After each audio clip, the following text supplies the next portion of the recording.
In 1321, Dante Alighieri wrote the Divine Comedy.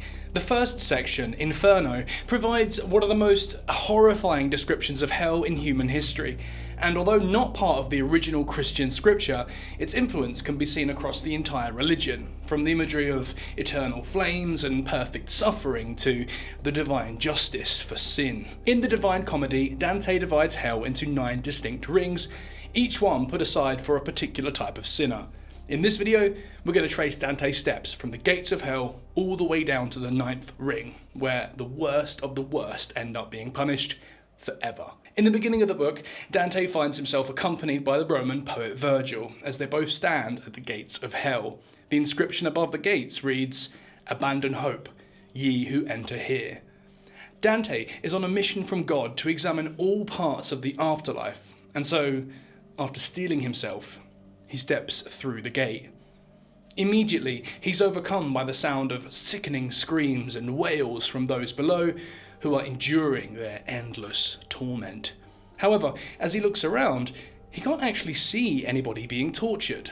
All he can see is a giant ocean full of lost souls, groaning hopelessly and in complete apathy.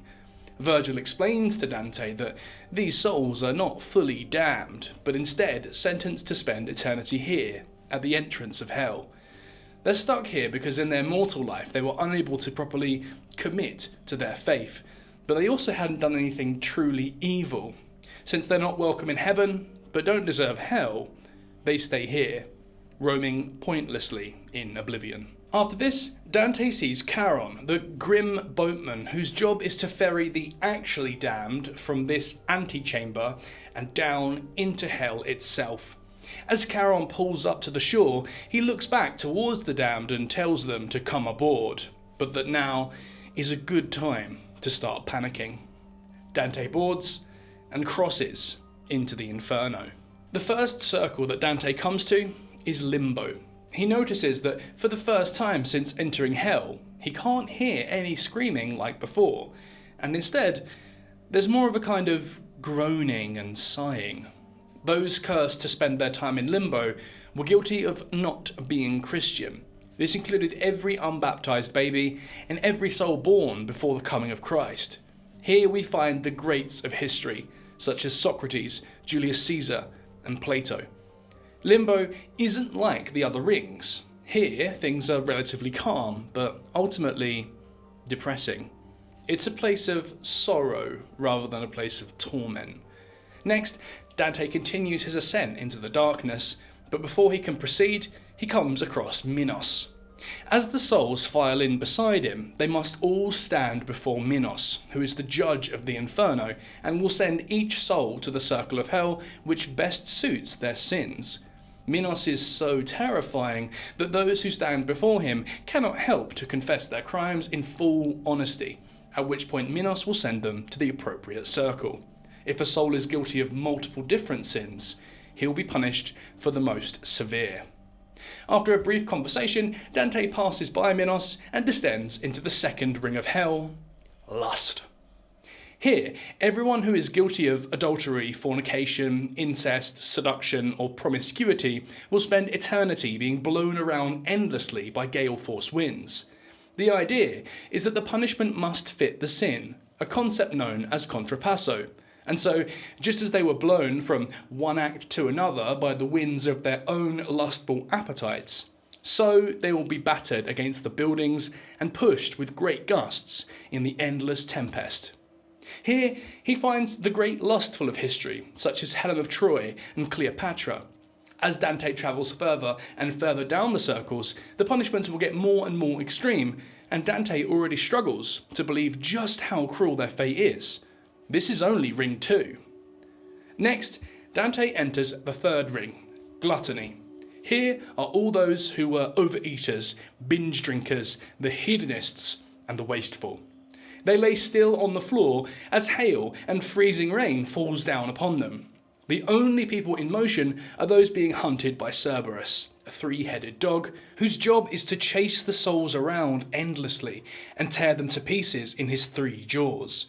Those ripped to shreds will spend the rest of their eternity in this broken state, and Dante realizes that the people laying still on the floor are actually playing dead to avoid being torn apart by Cerberus, a strategy which isn't always successful. Eventually, Cerberus tries to attack Dante, but through some quick thinking, Virgil is able to throw dirt in the dogs' mouths, and they escape. Virgil then tells Dante that on Judgment Day, every soul will be reunited with their body in a state of perfection. However, for those in hell, perfection means perfect suffering. So all those who are condemned to this brutal, eternal suffering can only look forward to things eventually becoming worse. After the circle of gluttony, Dante and Virgil descend further to the fourth circle of hell, greed. Here, Dante sees huge crowds of people constantly slamming into each other and in a state of continual melee. They clamber over bags of money and smash each other over the heads with these massive money bags, leaving each and every soul with a face that can't be recognised. All their features have been obliterated by the never-ending fight over money. The idea is that since in their mortal life they chased after meaningless goods like money and wealth instead of focusing on what really matters, so now in hell, they'll be forced to fight mercilessly for a meaningless goal, money, which, as you can imagine, is utterly useless in hell. Virgil tells Dante that half of all the people in this ring are from the church, who use their position of trust and authority to hoard enormous wealth instead of helping the people in their care find salvation. Dante can't, however, make out a single face among the crowd. They've all been smashed in, disfigured, by the centuries of pointless fighting. After greed, we have wrath, the fifth circle of hell. This isn't for the violent or the murderous, but just for those who are prone to anger or generally mean-spirited. There is a sea of mud in this ring, and among the mud is a horde of people, furiously kicking and clambering over one another in an attempt to keep their heads out of the muck. The mud bubbles and boils over, and Virgil explains that these are people below the mud who are screaming and crying. Of course, in hell, you can't physically die by drowning, so they're just stuck there, unable to breathe under an ocean of muck. At the very bottom are the sullen, who are beyond fighting for air, and merely lay there and lament their fate as they gurgle the rotten mud.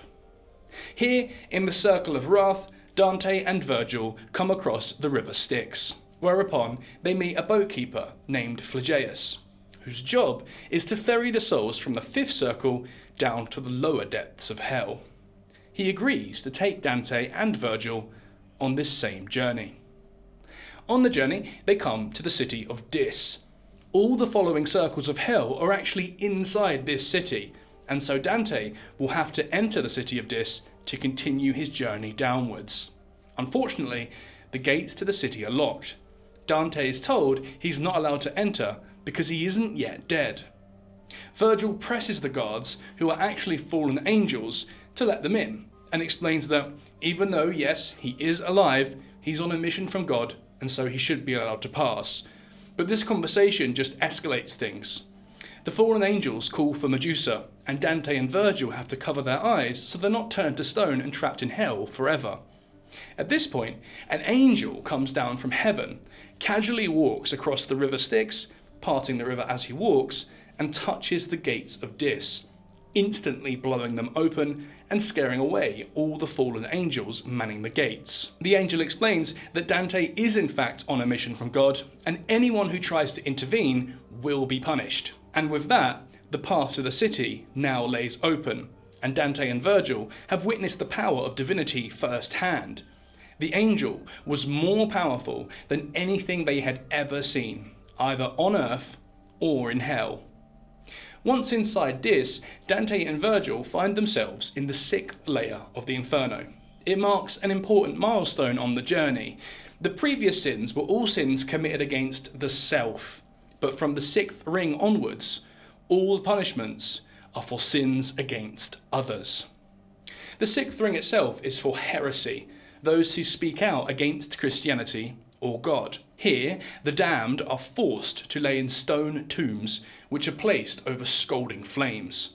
Those inside are roasted alive for eternity. Fallen angels continually walk along the tombs, making sure everyone is laying down properly and suffering as they should be. Next, they move to level 7, the Ring of Violence, which itself is divided into 3 parts. The outer ring is for violence against others, the next ring is for violence against the self, and lastly, the central ring is for those who commit violence against God. The outer ring is the Rither Phlegathon, made from boiling blood. The idea is that those who spilt blood in life are now forced to eternally be scalded in the furiously hot blood. Here we find Alexander the Great, since so many died under his campaigns across the Levant and Persia. The next ring is somewhat less dramatic. Instead, it's remarkably still. It's a dead forest, made from trees with no leaves. He can, however, still hear screaming, even if he can't see anyone. Virgil tells Dante to reach out and snap a branch. As he does, the tree wails in agony and blood pours from the open branch. Virgil explains that this isn't just a tree, but a person who is guilty of taking their own life. Since they've rejected God's world, they have to live here in hell without God. Since they've rejected their bodies, they will forever have to live in something that is not their body, internally in pain as they grow fruits to be plucked and eaten by the beasts of hell. Lastly, the inner ring, in which people are forced to walk on a sandpit. The sand is red hot because fire is falling down onto the ring. This is where people are screaming the loudest. After a while, people's feet are subject to unthinkable pain as the heat bears into them, and centuries of walking take their toll. But if they sit down, they're forced to stay in that position for 100 years, with the hot sand eating away at an even larger portion of their body. Many in this ring are the usurers, or moneylenders. They broke God's natural law, which is the same, to Dante, as violence against God. The natural law they broke was that from effort begets results. And since they lent money with high interest rates, they were able to get big results with no real effort. And since this is a violation of God's law, and it takes advantage of the impoverished, here they burn. After violence, Dante heads to the 8th circle, fraud. Like violence, fraud is made up of concentric rings, but this time each ring is a trench called a bulgius, and there are 10 in total. Depending on the nature of their fraud, the punishments vary slightly, but they're all very similar in nature, although vary in severity. Those who betrayed love are forced to sprint from one end to the other, being whipped if they slow down. Those who corrupted politicians, or were themselves corrupt politicians, are submerged in boiling tar. The hypocrites are forced to wear beautiful robes, but underneath the robes are unbearable weights, in which they are forced to walk for eternity. Thieves have their hands tied behind their backs and are chased by giant scorpions, which can sting them to a pile of ashes, before they regenerate and do it all again in an endless cycle of torment. After going through all 10 trenches with their unique variations to punish different kinds of fraud, Dante and Virgil are ready to enter the final and lowest circle of hell, the 9th ring, treachery. Again, like the previous 2 levels, this ring is divided into several parts. There are 4 in total. The one you go to depends on who you betrayed, whether it was your family, your country, your friends, or worst of all, God. Unlike the previous levels, however, this final layer is cold. Freezing cold. The sinners here are stuck under a frozen lake with only their heads exposed. A great rush of frozen wind can be felt coming from deeper within the lake, and Dante looks around to see the sinners' heads at his feet. Many have faces completely frozen over with a layer of ice, as the tears from their eyes freeze onto their face in the blistering cold. As he walks onwards, he finds 2 men with heads that are very close together. So close that one man is eternally eating the back of the head in front of him. Dante stops to ask why he's eating him, and the man behind wipes his bloody face and lips on the hair of the man in front, and explains that the man he is eating for eternity was a priest who locked him and his family in a dungeon to starve. The priest is here for the act of treachery in which he locked this man in a dungeon, but the man himself is down here for betraying his family, since after being locked in the dungeon for days, his own children died from starvation. Shortly after their deaths, he himself gave in to the famine. Dante doesn't say it explicitly in the book, but it's implied that this man cannibalized his own children, which is why in hell he is forced to cannibalize the back of the priest's head forever. Here, Dante also comes across a bishop that he knew well in his own life, and when he asks why he's here, the bishop says that he murdered a guest in his own house. Dante understands how this crime could get him in hell, but he's wondering how the man came to be here, even though Dante knows he's still alive back on Earth. At which point the bishop said that at the exact moment of sin, he was sent immediately here to hell, and that now a demon has possessed his body on Earth for the rest of its natural life. Dante and Virgil then move on to the centre of hell, where they notice that strong wind again. It's coming from the lowest depths of all hell, and it's being blown forward by the wings of Satan, the worst sinner and betrayer of all, who led a rebellion against God and lost. Dante describes Satan, or Lucifer, as absolutely massive and with 3 faces. In each of the mouths of his faces, he chews on the 3 great traitors of human history. In his right and left mouth, he chews Brutus and Cassius, who were responsible for betraying and murdering their leader, Julius Caesar. In the middle, however, is the biggest traitor in human history, the mortal who betrayed God, and the most punished man in hell, Judas Iscariot, the man who betrayed Christ, which led to his crucifixion. Lucifer himself is also in a great deal of suffering, covered in blood and tears, which leak from each of his eyes, from each of their respective heads, eternally punished like the other souls in hell until the end of time. After seeing this, Dante and Virgil then begin to make their way through the last ring of hell so that they can make their way towards purgatory. And that's Dante's Inferno explained. You like that, did you? You're still here, so I'm guessing you did.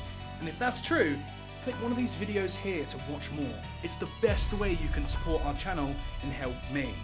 In the meantime, thanks for watching. It really helps.